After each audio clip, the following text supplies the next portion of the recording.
I think we're ready to start. I'm going to. Okay. Hello, everyone. Welcome.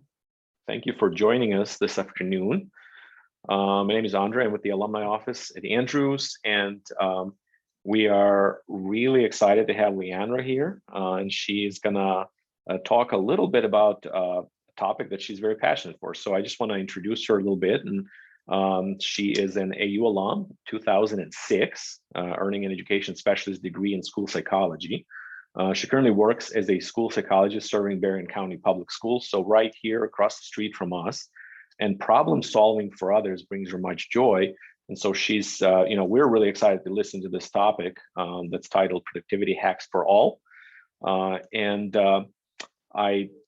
turn it over to you if you want to maybe just mention a couple more things about yourself, and then maybe speak a little bit about your family and your community engagement here. And for those that are watching us on Facebook, as well as in the Zoom chat, we will be taking questions afterwards.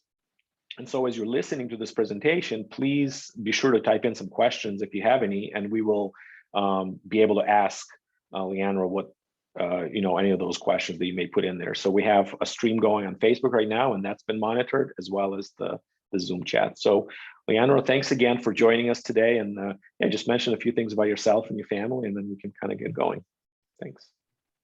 Thanks, Andre. It's nice to be here and share a little bit about this topic. It seems pretty vague, but I hope I can share something that resonates with everyone, because this is a topic that keeps on showing up in my world, in the people I talk to, and the kids that I work with, and my family. And so I feel like I'm always talking about some of these concepts. So I'm excited to share and just hopefully chat and see how some of these things can be applicable to you. So yes, my name is Lianro. I graduated with my educational specialist degree in school psychology in 2006 from Andrews. My husband is a church planter for the Seventh-day Adventist Church, and he teaches in the seminary as well. And he is an innovator intrinsically.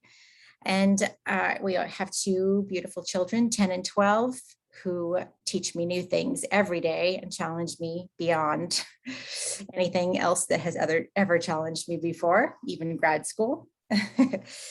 As Andre mentioned, I'm a school psychologist for Berrien RESA, K-12 public schools here in Berrien County, right in the same county that Andrews is located.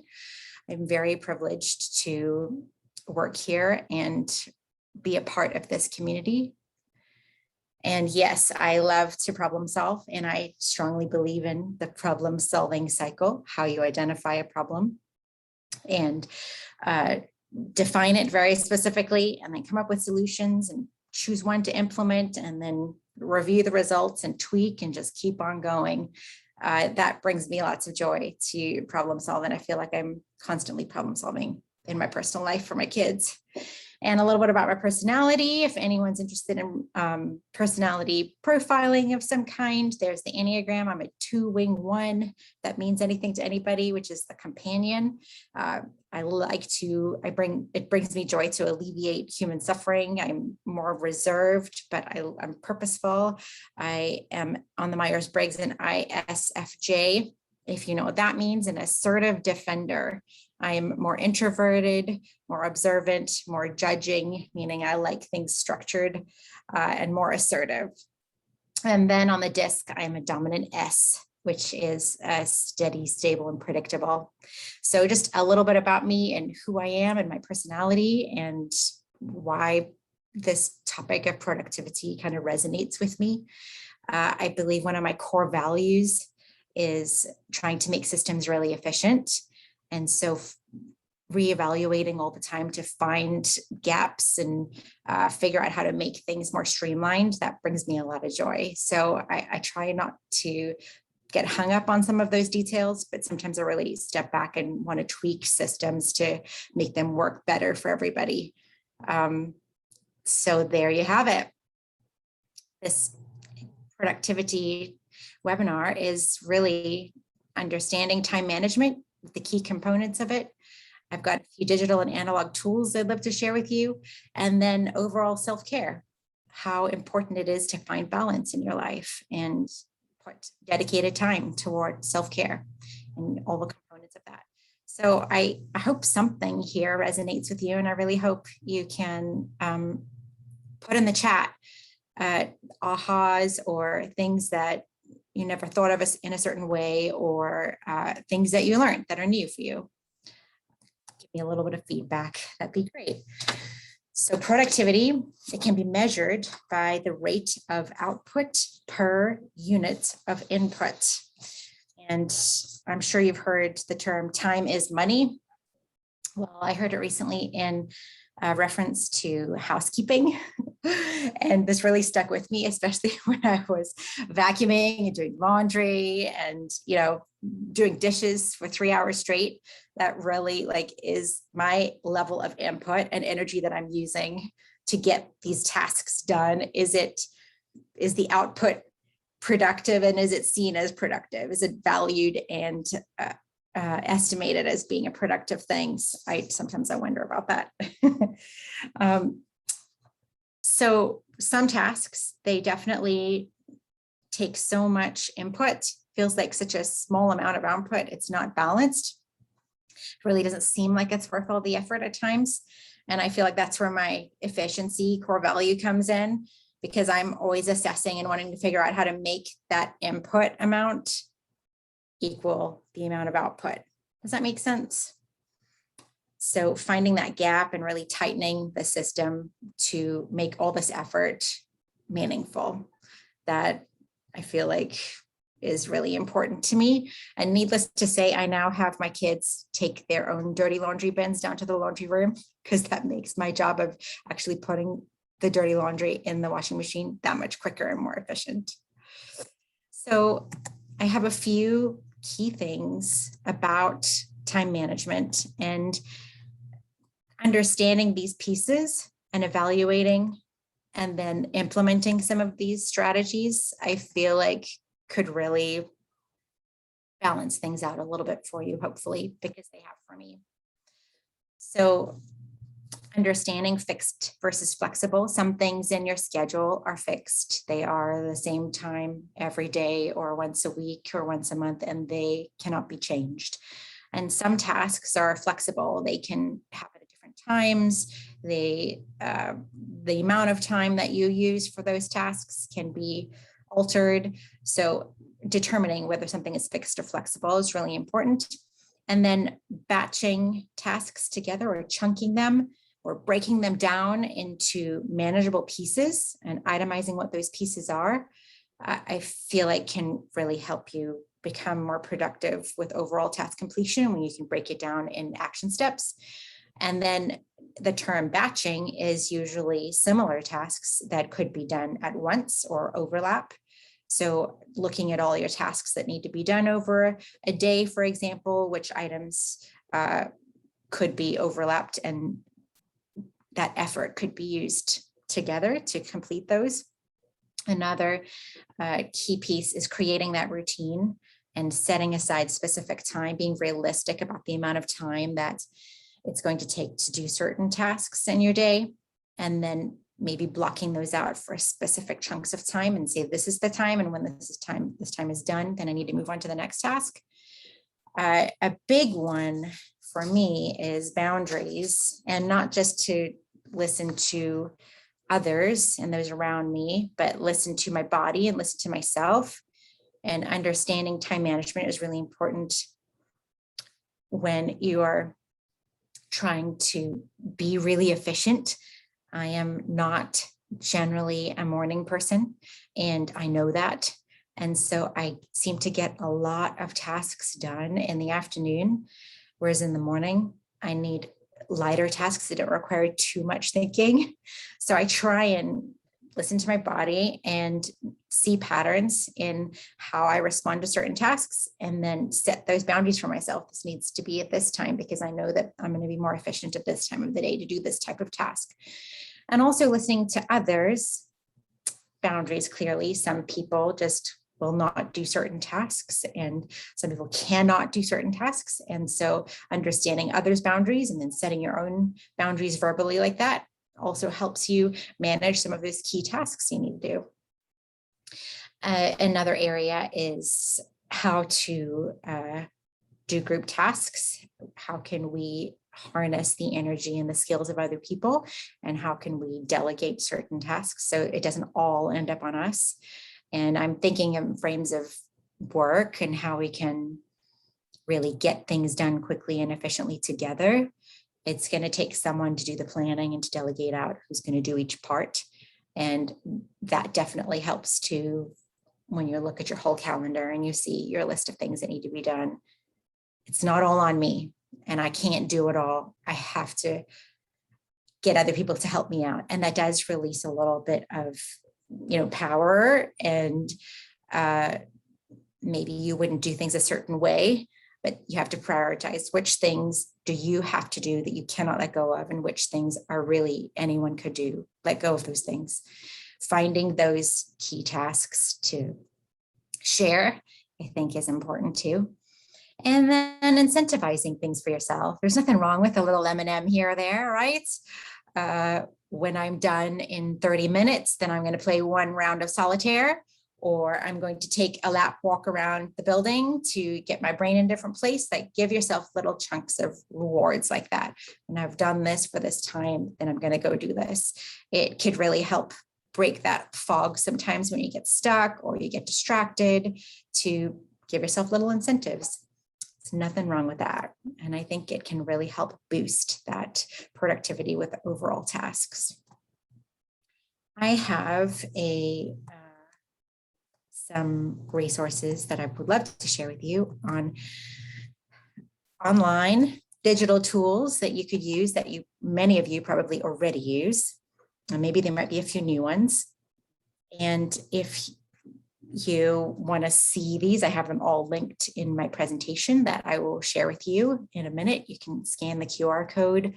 I'll just go ahead and put all of this on the screen so you can do it right now if you want to and see all my linked items. But in terms of digital tools, clearly an online calendar can help you with that time of your day and of your week and of your month, categorizing it out, doing your time chunking, assigning tasks to certain people, knowing what is fixed and what can be moved around, what's flexible, all of those different things we just spoke about time management.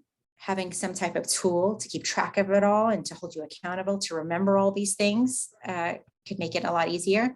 There's some great note-taking apps and websites. I don't know if anyone uses Google Keep or Evernote or OneNote, Apple Notes, Notion. There's lots, but I found Google Keep to work really well for me. And I have it on my phone, I have it on my computer, and I can toggle back and forth when I'm at work or when I'm walking around or waiting in pickup line for my kids. Quickly do a voice memo or quickly type out a list of things I need to do. Or if I have an email with a picture, I can put that picture in my Google Keep, and then I can search by keyword for anything, any type of media that I've put in my Keep. It's almost like a digital pin board, and you can clip anything and put it there. And I found it to be really reliable for me to get access to information that I need really quickly, personally and professionally. So I definitely, if you're not using any digital note-taking apps or websites currently, to try one out and see if it can work for you. There's also a lot of Chrome extensions or different other applications that can help harness some of that time management, like Stay Focused. I have a little clip on my Google Chrome button, and when I keep on going to the news website, for example, and I want to block that website for myself for 30 minutes because I can't not go there, then I can just put a lock on that tab by clicking on the Stay Focused Chrome extension little icon, and it says 30-minute countdown, and it won't let me access that web page. There's also one tab Chrome extension, which when you have, I don't know about you, but sometimes I have 20 different tabs open, and you download this extension. When you click one tab, it shrinks them all and puts them on one tab in a list form, and it cleans up my whole Google Chrome tab bar. And if I want to go back to any of those at a later date, they're all in a long line for me, but it just visually cleans things up for me and helps me organize things differently, which sometimes can be really helpful when you don't want to lose all those tabs that are open. Another Chrome extension that's really helpful is Just Read, and it takes away pictures from websites, and it literally just puts everything in Word paragraph format. Sometimes, there's a few little things that sneak in, but it takes away all the ads. It takes away all the big bright headings. If you are black and white and you just want to read the content of a web page, it's a really smooth way to just, again, click on that. Once you've installed it, you just click on the icon, and the web page that you're on, it simplifies it a lot. So some of these simple things that are free and easy to use, it's just a matter of using them regularly, incorporating it in your daily practice to make it work for you. And some things won't work and will become meaningless, and you will forget to use them. Then maybe they're not worth it, but it's always worth a try, right? That's what I say. And for you, those of you that would like to limit the amount of time you're on a screen, there are a lot of great analog tools that many people use. Paper planner or calendar, a desk calendar, wall calendar. You could have a whiteboard next to your desk, or a cork board that you tack little sticky notes on with notes of the things that you need to do. Sometimes arranging them physically with sticky notes in a certain order can really help you conceptualize things. There's lots of great types of journals that are journal planner combos, where I don't know if anyone's heard of the bullet journal, where there's key items of you're planning out your day, you're planning out your week. What are the important things? What are the prioritized things? What are the things that could be done after those things are done? How are you feeling at certain times of the day? Have you eaten today? Lots of little prompts that just help you flow with your workday. And that's a paper copy that you can find in lots of places. I have a ton of time management forums, and if you scan that link right there, or if you click on the Google Drive link that's in the chat right now, I have a bunch of linked time management forms, and you yourself can write out exactly how you're going to manage your day, or there's some great ideas of how to plug in the estimated number of minutes that you do each task during your day. And then it does it in a pie chart, and you can see how your day is dispersed. What are the primary things that you do? What are areas that you probably shrink a little bit and shift some of your efforts differently? Just those reflection pieces that are really good and just holds you accountable, helps you think of how are you doing things and could you do them differently that might be more efficient. There's ways to do mind maps, flow charts. It's just a way of organizing data and content that can be more time efficient. And then like a physical hourglass where you turn it over and give yourself a timer, no digital, just a visual of a sand timer, for example, or you could use one of those instant Polaroid cameras where you take a picture of something when you lay things out in a certain way, and then you have a physical copy of that. Or you could actually use an alarm clock on your desk, not using your phone or laptop. And it's just worth it to try different things sometimes. Toss it up and see what works for you.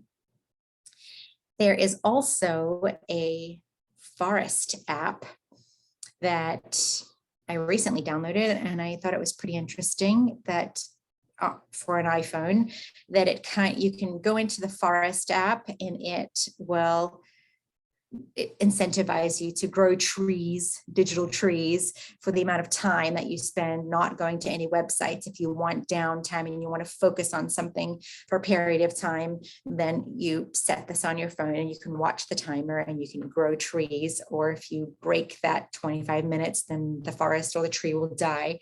So again, little incentives that can help shift your distractibility at times and just hold you accountable in fun ways, kind of make it like a game. to really stick with certain tasks to get them done. So in light of those tools, I feel like one of the key pieces is really understanding what self-care you do and how to find balance with that, because there is no way we can be productive with all of the tasks that we are required to do day in, day out, household tasks, parenting tasks, neighborly tasks, let alone all of the work tasks that we might have to do. There is this understanding of finding balance in your life. And just like a car that has one tire that is totally off balance, it's going to bring wear and tear to your other tires. It's going to lower your your mileage efficiency. There's just so many repercussions of having one tire that is out of balance. That's going to mess up your whole car and the efficiency of your driving. So taking the time, I know time is valuable, but taking the time to assess this, I feel like is so important. So there's this task that I've done with a bunch of groups, and mainly kids, but also adults in my workplace, that I really find is really meaningful. So drawing a circle, and I would have all of you do it right now if I could. Draw a big circle, divide it into 4 quadrants, and you have one that is going to be the physical, the mental, emotional, and spiritual area of your life. And for you to write within that big circle the things that you currently do as self-care practices in each dimension. So for example, like the physical, I might put on there, go for a walk in the woods once a week. I might put on there, I try and set a reminder on my phone, on my watch, to stand every hour, so I'm not sitting for so long. Any type of physical self-care activity that I do currently, I would write in that quadrant. And I would go for each, like mental, do I do crossword puzzles? Have I read books? Do I listen to podcasts? What types of things do I do that stimulates and really increases my mental self-care? And then emotional, do I go to therapy? Do I call my friend to just share everything that's going on with me? What types of emotional strategies might I use to fill that bucket? And then spiritual, am I part of a Bible study? Do I have scripture discussions with my friends? Do I go to church? Do I go and have quiet time alone in nature and want to just contemplate? Whatever fills your spiritual bucket, for you to write it in that circle. And so to take 5 minutes, maybe once a quarter, and do this 4 times a year. What do I do? And then after itemizing those outside that quadrant, what could I do? And what do I want to do that I don't currently do? That's not part of my flow. I don't prioritize. What do I want to do in the future? And itemize different things on the outside of the circle. And then when you come back the next quarter, looking at it, did any of those items that were on the outside of the circle, were they moved to the inside of the circle? Did you start practicing those regularly? And was that meaningful? And if not, why? And maybe you have other ideas that you want to input outside your circle to eventually start putting into your daily practice. So taking this time to find balance in your life for yourself, not for anyone else, is key in any productivity at work, at home. I feel like when I am depleted emotionally and spiritually, I am way less likely to follow up on all the mounds of laundry that I need to do. And identifying that, knowing that I need to go on a walk by myself, and I need to call this person, and I need to have a good cry, and I need to spend some time in prayer, or I need to just be alone. Or maybe that's not you. Maybe you are, I need to go be with a whole group of people because this fills my cup so much. And I haven't done that socially in a while. So this is what I want to do. Knowing that, identifying that, I really feel like directly influences my productivity at work. And you might not make that connection. You might not say that this balance, this self-care, all of these pieces that I'm talking about myself is going to impact how well I write a psychoeducational report tomorrow, for example, in my job. But I've seen it, and it does directly connect. That if I don't fill my cup and understand where I'm at and purposefully make plans to have better time management, to prioritize some of these self-care strategies, then my work productivity is going to be out of balance. And I know it. I've seen it over and over again. So I think it's key to implement some of these things. Simple strategies, simple things that can really hopefully boost that. You can do this self-care wheel, this activity with anyone, with your kids, with your family. Sit down with your family and do it all together. Spend the 5 minutes drawing your circle, writing. The physical activity of writing and articulating what you do and what you want to do really can help you bring that to fruition of applying it to your life. It can be done in a small group. It can be done with your colleagues. There's lots of circles where you can do this reflection time. And I really feel like it's going to overall help you figure out how to boost that productivity. So some strategies to take that time to self-reflect, not just with this wheel, but actually quantifying my mood, say daily or weekly. Where am I at? Doing mood checks with myself, doing gratitude checks when my mood is in the dump, in the dump. How can I boost my mood? How can I switch my negative view at times toward all the things, all the gratitude that I have in my heart that I want to express, and also that I want to show my kids. Me practicing this, me showing them how I do this is in turn teaching them, versus me just spewing a bunch of things. This is what you can do, but me actually showing it with my actions, I feel like is the most powerful. And then tracking your habits. There's this really interesting spreadsheet where it, itemizes, like I was saying before, exactly you can estimate how many minutes you think you spend on certain tasks, daily tasks in your life. And just seeing that distribution and that spread of how much time you spend traveling, how much time you are averaging sleeping, like taking the time to assess all those and then look at it as a whole can hopefully help you shift and switch things up if you feel like you're out of balance. So again, if you click on that Google Drive link, I have a bunch of different hyperlinked resources under each of these areas of trackers that you can download and implement today. You can photocopy it, or you can copy it on your Google Drive and just start typing on it digitally. There's so many resources, and I had a hard time narrowing them down, but I felt like clustering them these ways could really help articulate what I'm trying to share about finding balance and taking the time to estimate and assess where you're at.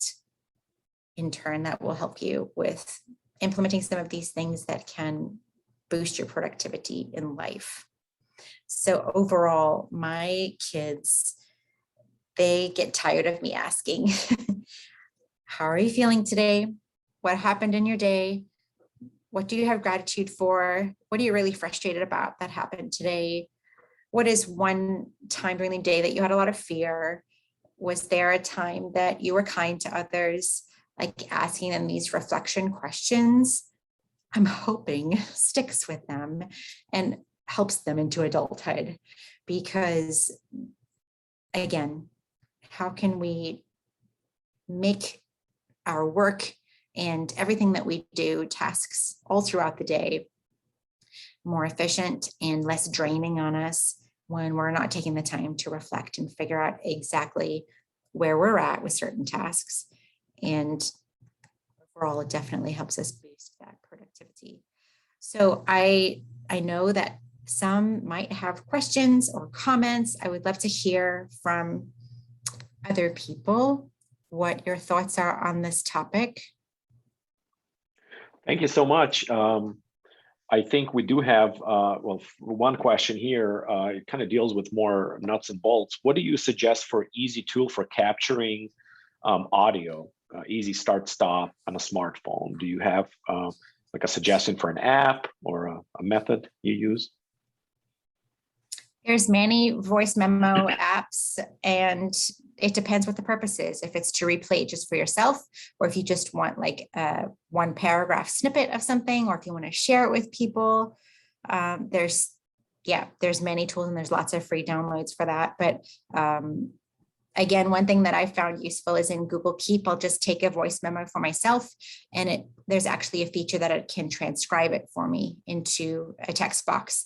And that has been really efficient for me when I'm driving, to just quickly record if I can't type things out, or my kids do that too. Mm-hmm. They will grab my phone and record things. So yeah, it just depends what the purpose is.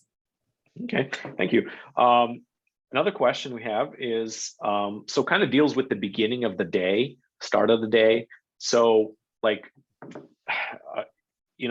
how would I try to spend my first hours of the day to kind of set myself up for productivity later? I think you've touched on some of that, but maybe let's expand a little more. Totally. So my mind goes to basic needs first.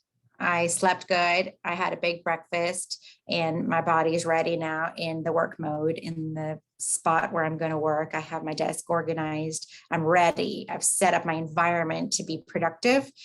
And especially if you are listening to your body and you're usually a morning person and you want to get ready, you do your best work in the morning, then you want to make sure you have all of that prepped. So when you sit down to get to work, there's no distractions, and you know that you're ready. Your mind is clear. You have your water next to you.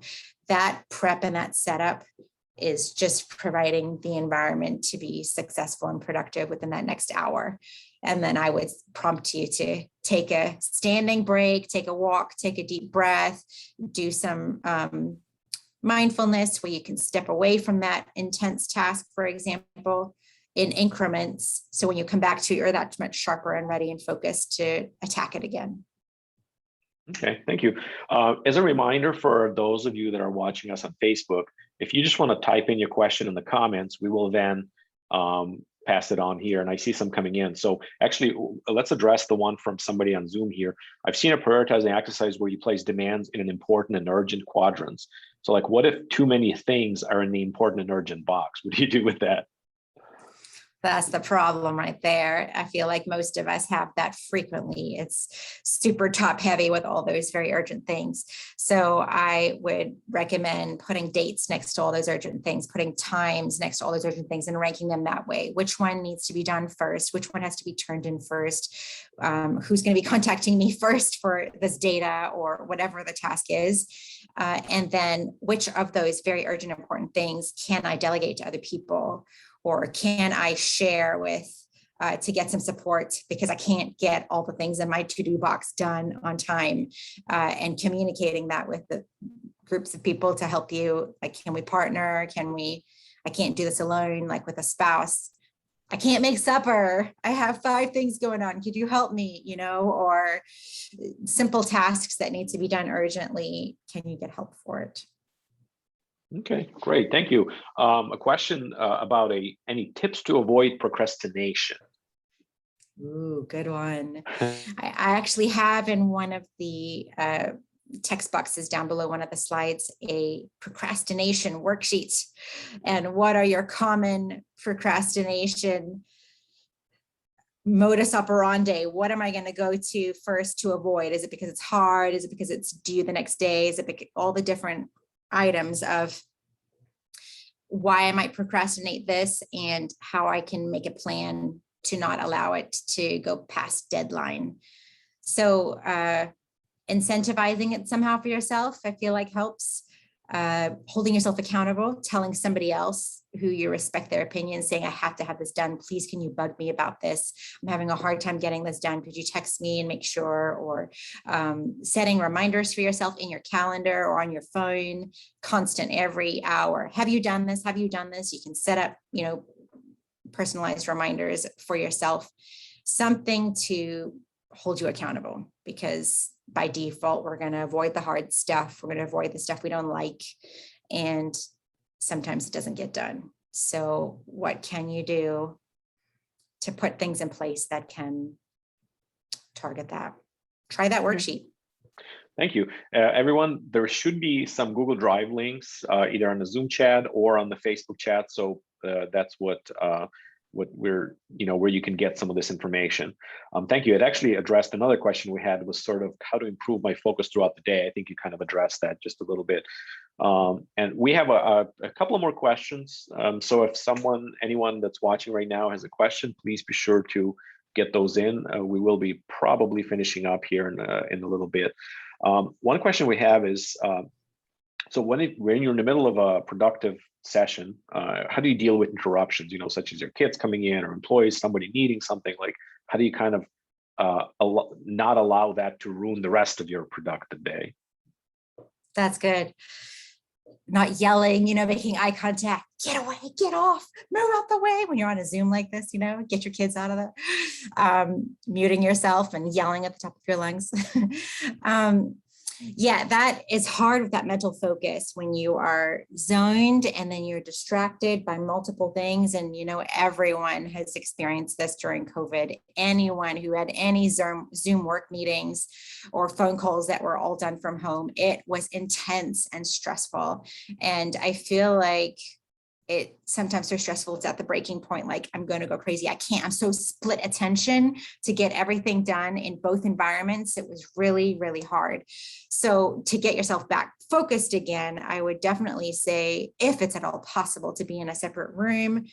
And again, to do 30-minute increments where I'm going to work and do as much as I can right here and communicate to everyone in your Zoom. I'm sorry, I've only got 30 minutes for this meeting, or I need 5 minutes break in 30 minutes, and then go and do your 5 minutes with your kids or with someone else who's asking you a question, and then come back. So try and segment it somehow and allow for those breaks for yourself.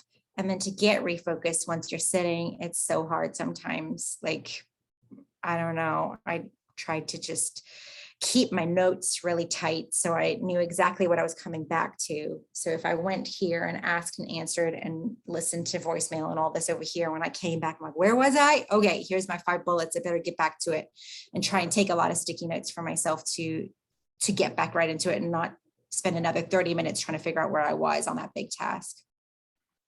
Okay, thank you. Here's a question. Do you see an impact of the pandemic, with added chronic stress and productivity? To what extent should we reset or adopt expectations as parents, teachers, team managers, church leaders? Or should we keep that bar high, maybe as we had before some of the stress that was sort of added on over the recent months? Great comment and question.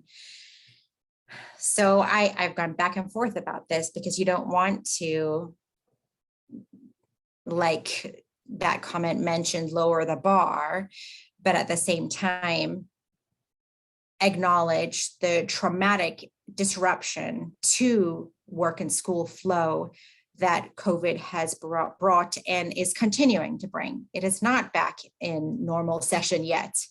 Things are not completely back to normal. There is still that fear, and there's still disruption, and there's still unsettlement, and there's still anxiety around all of this. So I say the number one thing for a parent-child relationship is going to be acknowledging the hard stuff, showing up unconditionally and saying, I'm here for you, and we're going to get through this together, and communicating when you're stressed and overwhelmed, articulating it for your kids and for your coworkers. I'm really overwhelmed today. I'm trying to get it together, but I'm having a hard day because I couldn't sleep last night, blah, blah, blah, blah, blah. I like sharing that vulnerably and getting in that space where I'm being honest and real, I think is so important, because we can't get through and continue to get through this alone. We have to share. We can't just pretend things are back to normal the way they were. So I strongly believe in keeping expectations there. But for some things, what is the priority? What is the essential thing that needs to be learned in terms of kids learning? And that social emotional resilience relationship piece is number one. so they're not learning all their math facts because they can't sit still because of all these different reasons. Is that the most important thing at this moment for me as a parent to figure out how to get my kid at this place? Well, I'm going to do it in a way that still holds that expectation there, but give space for what they're going through, where they've been, what their day was like, what my day was like, and how we can collaborate to make this fun or figure out a different way and be creative with using different strategies to really prioritize the relationship. Great, thank you. Last question that maybe just kind of more of a philosophical thing. We have a lot of, there's a lot of talk in the news lately about maybe 4-hour or 4-day work week, especially like in Scandinavian countries. So how do you feel about that? There's probably not right or wrong answer here, but just can you talk a little more? What do you feel about the workload? And if we do not have any more questions after that, we'll probably be closing down. Good question. It's hard to expect work efficiency and productivity in a longer day, 7 to 8 hours with a lunch break and little breaks in between, like solid. If you extend that to a 10-hour day, are you going to be that much more efficient? I don't know. That, like, physically, can your body do that? Is it fair to expect your body to do that? And I know nurses and medical professionals do that all the time, and it's intense to be on your feet for 12 hours. And I don't know how they do it, because I struggle with the 8 hours sometimes, keeping that focused and that on target for that long.